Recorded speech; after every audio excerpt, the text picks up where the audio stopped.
நண்பர்களே, எப்படி இருக்கீங்க? எல்லாரும் நல்லா இருக்கீங்களா?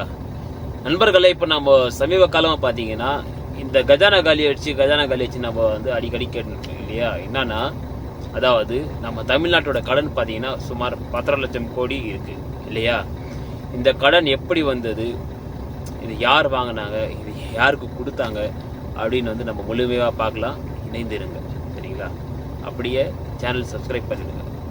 அதாவது நண்பர்களே, இப்போ 10 லட்சம் கோடி நம்ம தமிழ்நாட்டுக்கு இருக்கு கடன். இந்த கடன் வந்து தமிழ்நாட்டுக்கு மட்டும்தான் இந்த மாதிரி கடன் இருக்கான்னு பார்த்தீங்கன்னா கிடையாது. இந்த மாதிரி கடன் வந்து எல்லா மாநிலத்துக்கும் இருக்கு. அதாவது கேரளா சரி, கர்நாடகா சரி, மகாராஷ்டிரா, குஜராத், யூபி எல்லா மாநிலத்துக்கும் பார்த்தீங்கன்னா இந்த மாதிரி கடன் இருக்க தான் செய்து, வாங்க தான் செய்கிறாங்க எல்லாரும், சரிங்களா? ரிசர்வ் பேங்க்லேருந்து வாங்குறாங்க, வேர்ல்டு பேங்க்லேருந்து வாங்குறாங்க, சரிங்களா? இந்த மாதிரி எல்லா மாநிலத்துலேருந்து பார்த்தீங்கன்னா இந்த மாதிரி கடன் வாங்கி தான் எல்லா இன்ஃப்ராஸ்ட்ரக்சர், அதாவது நம்ம உள்கட்டமைப்புக்கு